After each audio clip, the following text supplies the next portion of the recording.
रक्षाकरं पुण्यं सर्वोपद्रवनाशनं स्वाहा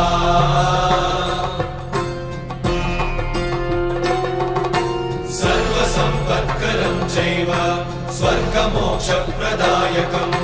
ध्यात्वा नृसिंहं देवेशं हेमसिंहासनस्थितं स्वाहा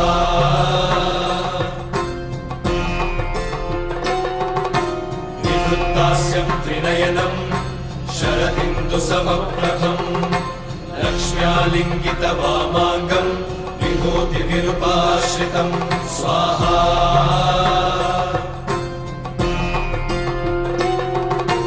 चतुर्भुजं कोमलाङ्गं स्वर्णकुण्डलशोभितं श्रिया सुशोभितोरस्कं रत्नकेयूरमुद्रितं स्वाहा